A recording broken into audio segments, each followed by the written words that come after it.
Harvest. Oh, ganito na size. Almost 2 dangkal.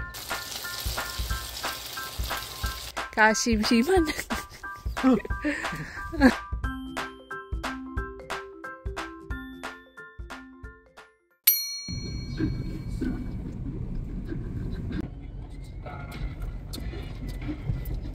Hello mga kabisdak! Welcome back sa ating vlog for today's video. Alas 5:40. Advance masyado itong nasa car natin na oras 5:57. 5:40. Tayo ay magpa-part-time si Ajuman, si Daddy Insoy sa friend. Ang friend, nakiusap yung friend ni Daddy Insoy, kulang sila sa tao, nagpapatulong na kung pwede ba na mag-part-time kami mag-harvest ng asparagus.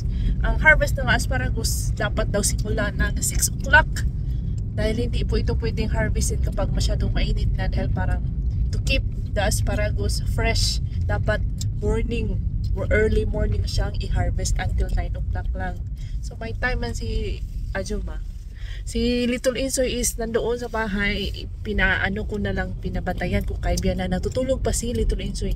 Mamaya 7:30 uuwi ako sa bahay para i-prepare yung pagpunta ni Little Insoy sa school. Bihisan siya, tas pakainin.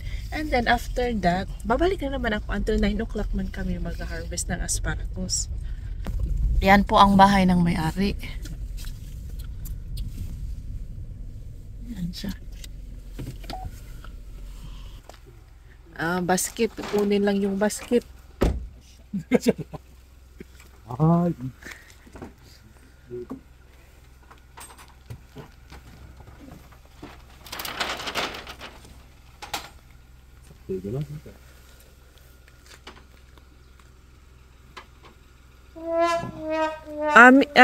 Me. Hindi magkasya kasi maliit lang ang kutsi. Sabi ko dito na sa aking dito na sa aking front ikarga ang mga basket. Malamig pa mga kapisdak.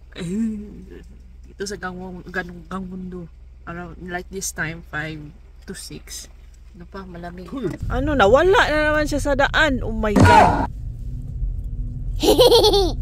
Isang beses lang po ako nakapag-harvest dito sa farm ng friend ni Daddy Insoy sa kanyang asparagus farm, pero natatandaan ko kung aling eco house at kung saang daan kami dadaan. Unlike dito kay Daddy Insoy na ay Diyos ko mga kabisdak, naglibot-libot talaga kami dyan.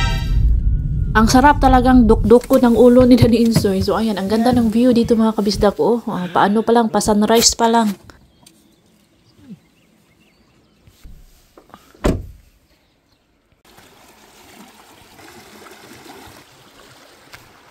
At ewan ko dito sa kanya na naga-shorts raman siya. Parang hindi man siya hindi siya nilalamig mga kabisdak. Ako lamig na.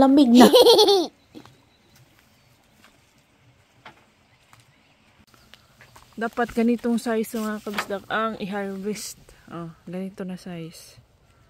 Almost 2 dangkal. Almost 2 dangkal. Yum.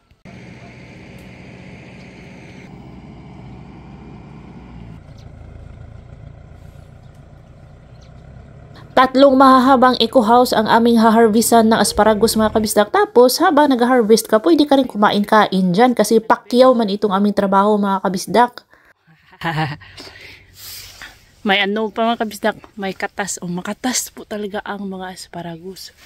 Pwede mo itong kainin hilaw. Ako kumakain po ako ng hilaw na asparagus.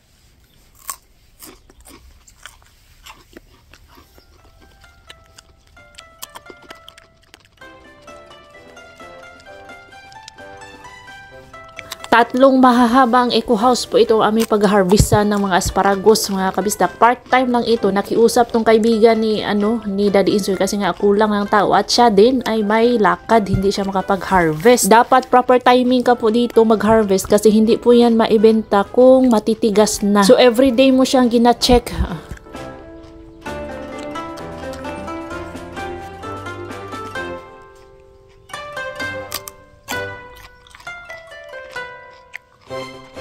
Nag-breakfast na ako ng fresh na asparagus. Isa lang ang kinain ko dito dahil viewer ko po, nanonood ko po ang may-ari dito mga kabisdak, pakasabihin niyang inubos ko ang kanyang mga asparagus.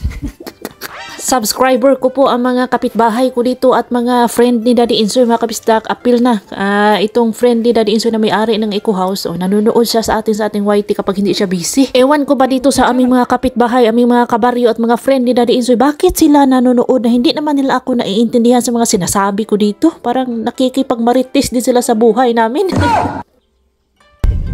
Ito po ang aming sitwasyon ngayon. Dahil hindi man dinala ang truck. Bakit hindi dinala ang truck? My estimate는 you will go back and bring truck 그렇게 했지. No, you did not think like that because I know. kanina I just suggest, kurigo na. Palusot ka talaga si Daddy Insoy. So, nasa aking harapan ang isang basket ng asparagus, mga kabisdak. Nahihirapan sa kalisod ang mga farmers. Asparagus. Well, less than 2 hours, so 1 hour and 30 minutes kan kami nang harvest sa tatlong Eco House. Tapos na, guys. So, ang plano namin, uuwi ako sa bahay ng 7 para bihisan at ihatid si Little Insoy sa school bus. Pero ayun nga, natapos namin before 7:30. Ayan mga kabistak, ito po ang bodega ng may-ari. Yan po ang mga asparagus. Pinuputol kasi yan, guys, yung nasa pinaka-base. Tapos sinisisi ko ito si Daddy Insoy, bakit yung kotse ang dinala niya? Bakit hindi yung truck? Ayan, both kaming dalawa hindi nag-iisip, no? Nakalimutan niya ang kanyang jacket. So, ayan, after kumuha ng jacket, umuwi na kami sa bahay. Ang ganda ng view talaga dito, guys.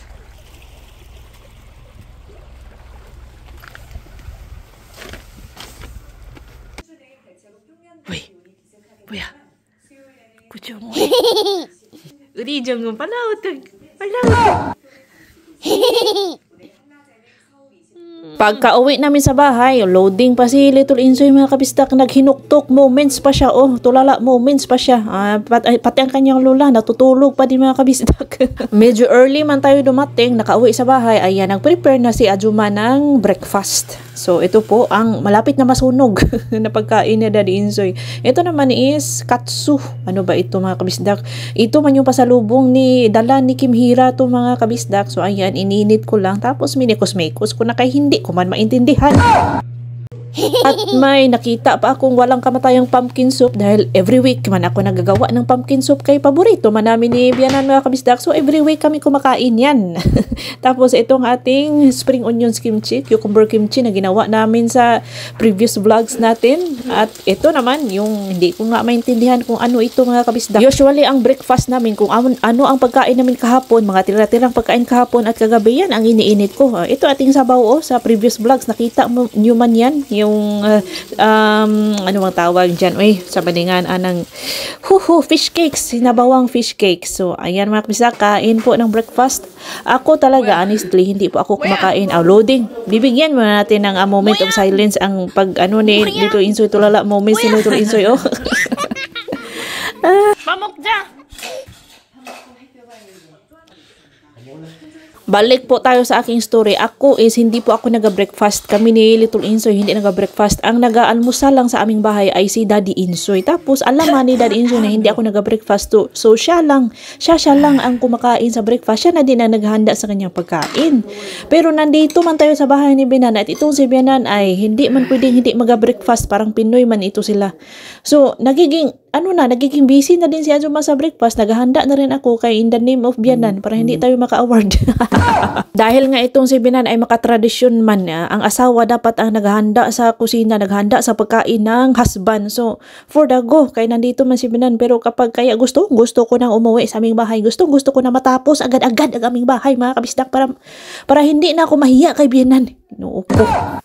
Malagay ka na, miris pagkada ko miris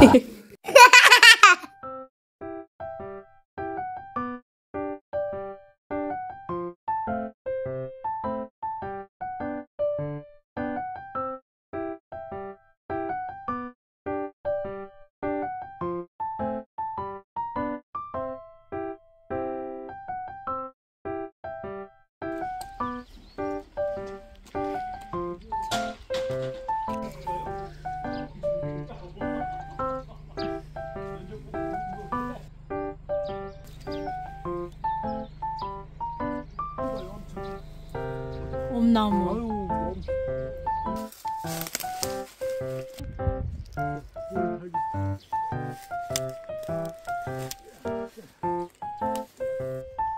After kong hinatid si Little Insoy ay tumulong po ako kay Daddy Insoy na mag-harvest ng mga durup. Yan po ang durup mga kabisdak. Parang wala po ito sa atin sa Pilipinas. Itong durup at umnamo.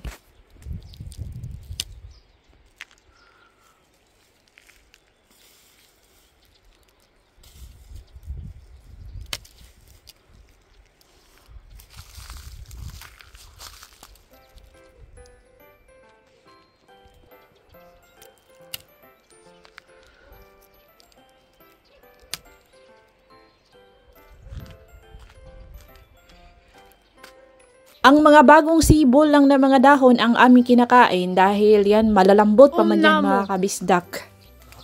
For me, it's more masarap than durup. Mas masarap yan kaysa dito mga kabistak. For me. Pero kay Daddy Insoy, mas gusto niya ang durup. Mahirap lang po itong i-harvest kasi napaka-ano.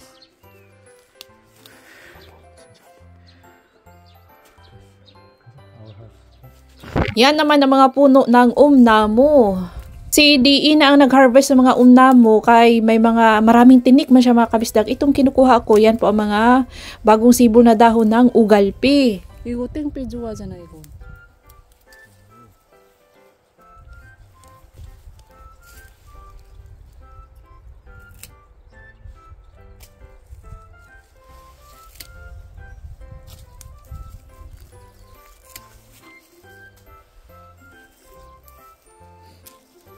Marami kasi kaming puno ng ugalpi at ano dito mga kabistak, umnamo. Sinadyang tinanim talaga yan ni Bianan at yung unang tenant niya dito sa bahay, dito sa aming bahay. So ito naman is nasa likod na sugat pa ako dyan mga kabistak sa pag-ano ko ng umnamo. Matatalas kasi ang tinik nito. Ewan ko ba bakit matatalas ang tinik nito.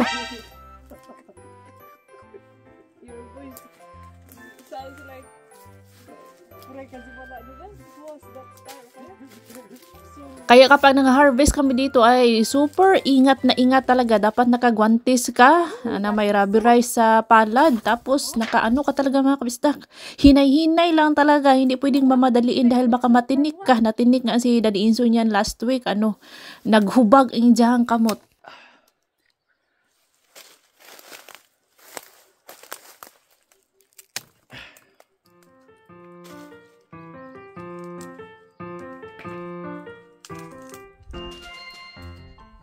Ito naman is mga jandi. Yan po, close up po tayo jandi yan. Tapos ito is cinnamon. Hindi ko pa i-harvestin itong cinnamon kasi gusto kong malaki-laki pa sila. Siguro next week. Pwede na ang size niya next week. Para ano naman, medyo lumaki nga. At madami tayong makain na dahon. Ang galing ng mga ibon, no? Kaya po nilang gumawa ng kanilang sariling bahay. Wala naman. Balik natin, baka babalik pa sila dito. Nakakamangha po ang mga ibon, no? Dahil sila-sila lang ang gumagawa ng kanilang bahay. Sila-sila lang rin ang naghahanap ng pagkain nila pero nabubuhay po sila. Ganyan po ka-amazing ang nature at ang buhay. Kapag magsipag ka lang talaga, hindi ka po magugutom. Hindi nga nagugutom ang mga ibon na walang paa at wala silang, ay may paa pala pero wala silang mga kamay. Tayo pa kaya mga tao, no? Magsipag lang talaga sa buhay mga kabisdak with the prayers. O tingnan yung mga flowers. O sing ganda. Singganda ng ating mga viewers, solid kabisdak viewers. Maraming salamat po sa inyong pagmamahal at suporta sa ating munting channel. Hello kay Ma'am Lilibeth Yako. Thank you so much sa laging panonood, Ma'am. At belated happy birthday kay Ma'am Esther Kim from Gwangju, Korea. Belated happy birthday sa atin ni Ma'am Clet at sa kapatid niyang lalaki last May 3. Advance happy birthday sa May 14 kay Miss Gresel Balenya Dolva.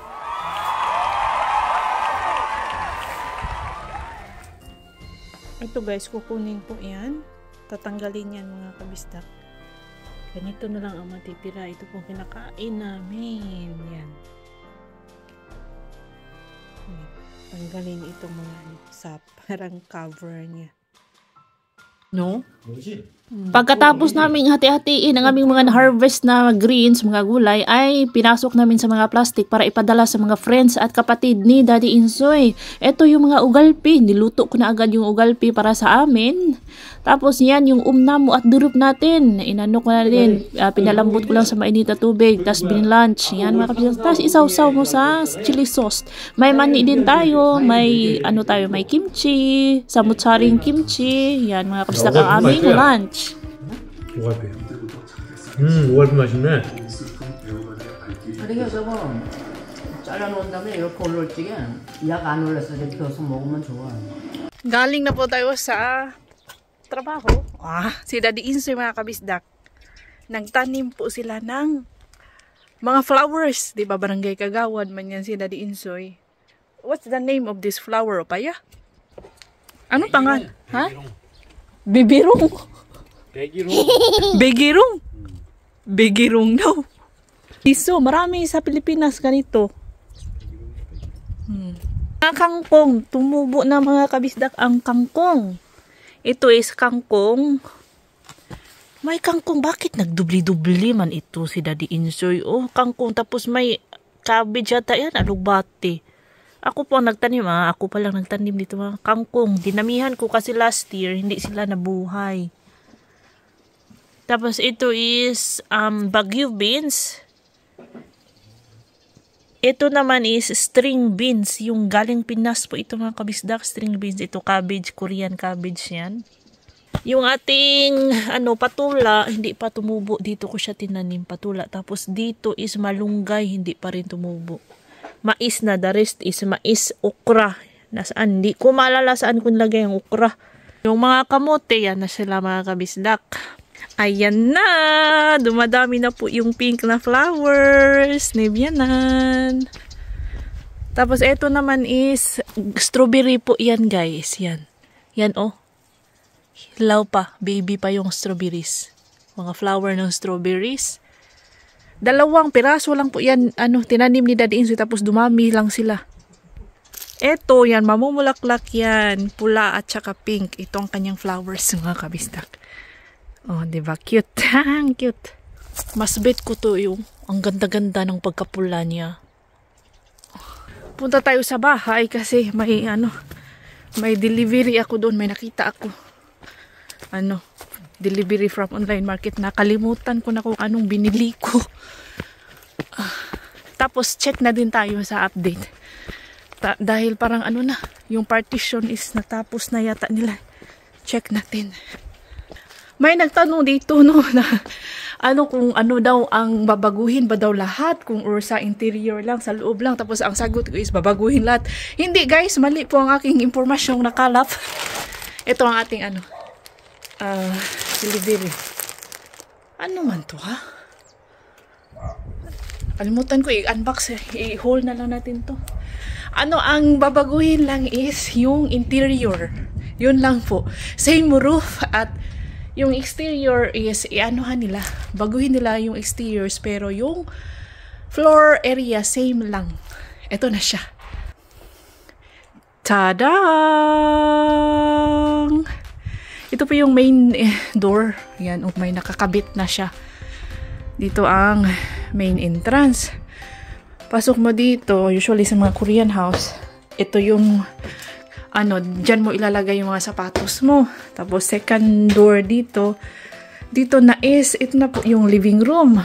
Lumiit ang area kasi nilagyan man ng mga partition. Pero okay na din. Kami lang naman, dito.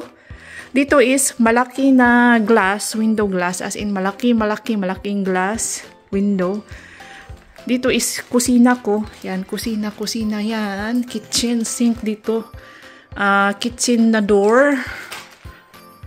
Dito is dining. Yung ating CR dati, dito yung dining. Diyan ikakabit yung TV.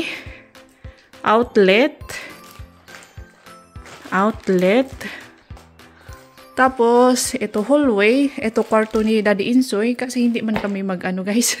Sa mga Korean couple, sa Korean na mag-asawa, normal lang talaga kapag matagal na mag-asawa, hindi na nagtatabi. Then, sa tabi ng kwarto ni Daddy Insoy, ito po ang ating CR. Oh, may nakakabit na natubo sa ating CR. Dito sa kabila, ito yung aming bedroom ni Little Insoy. Yan, medyo malaki po itong aming bedroom ni Little Insoy. Meron akong sariling toilet. And then, ito siya. Yan. Oh, nakikita ko pa ang hindi pa nila tinanggal yung mga drawing-drawing ni Little Insoy. Ayan siya yung update. Oh, ay, nakakatuwa na pagmasdan mga kabisdak. Ah, nakakatuwa. Hindi pala yun sa akin mga kabisdak. Hindi ko binasa kay ano pala yun kay Ajushi. Yung ating ano, akala ko sa akin. Oh, na ano na naman si Ajuma. It's a prank. Nakita ko kasi pag ano, daan ko kanina, galing sa trabaho, nakita ko na may, ano, yun nga, supot. So, akala ko, naka-order yata ako, no? So, ano lang, buti na lang at hindi ko inuwi sa bahay, doon sa bahay ni Bianan. Kay Ajushi, ayun kasi, yung bahay nila, malalayo kasi yung ibang bahay dito mga kabisdak. So, dito na nga, sometimes doon sa bahay ni Bianan, and sometimes dito sa amin, dito na nilalagay ng rider. Buti na lang, naabutan ni Ajushi. Hindi ko binasa, pinulot ko lang, akala ko akin na. So, yun po ang same roof pa rin mga kabisdak, pero yung canopy, yan, yung blue na canopy, tatanggalin, sure na po yan, tatanggalin niya, lalagyan nila ng yung modern na canopy style. So, yun po ang update. So, tara na, uwi na tayo sa bahay, magluluto na naman si Ajuma ng hapunan. Ito talaga ang ano mga kabisdak. Ang ano no, sakit sa yung iniisip ng mga housewife kung ano ang ulamin, ano lulutuin sa breakfast, lunch and dinner. Oh, laban lang mga nanay. Bago ako umuwi from work kanina is nag-ano ako mga kabisdak, nag-drop ako sa J-Mart at sa Daiso. Gumawa pala ng gimbap si Daddy Insoy. Oh. Gimbap.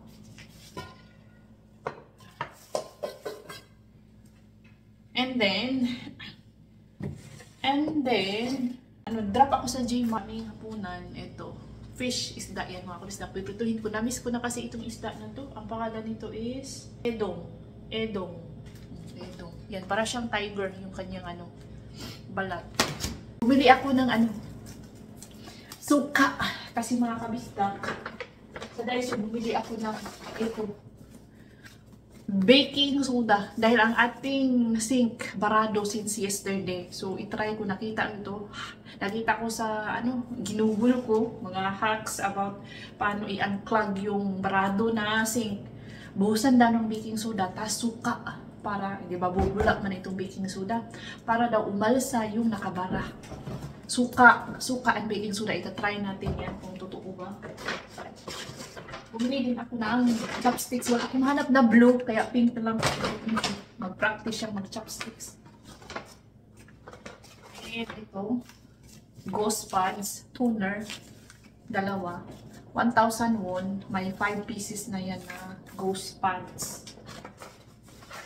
Bumili ako ng ano, pangkuskus ng mga ano sa paa mga kabisdak. Ito, diba, makapal. Kapag makapal na ito dito, yung kalos ba ang tawag dyan? Ginaganyan ko para matanggal sila. Kasi kapag makapal na, ano, napaka-dry na guys. So, ito po ang gamit ko ngayon. Pang 5 na siguro ko na ito na bote.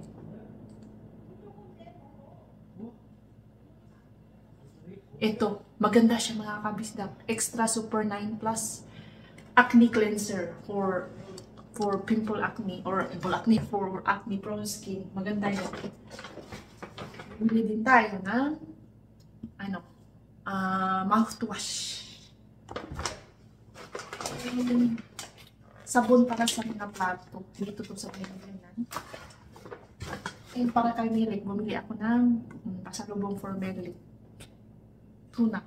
Nutri-Plan. Tuna and krill.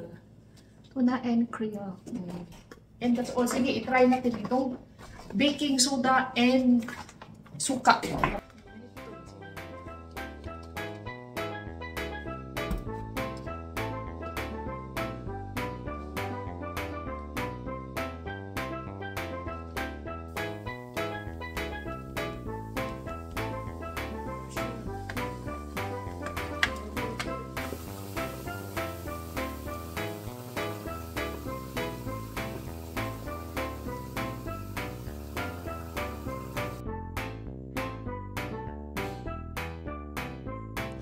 Nagbihis na lang ako mga kabisdak. Wala. Bumababa yung tubig pero very slow. Kaya sa bumababa, napakabagal. So, siguro, i-update ko na lang sa inyo kung paano namin yan isusolve ang problema. And that's all for today's video mga kabisdak. Thank you so much for watching. See you on my next vlog. Ingat lahat.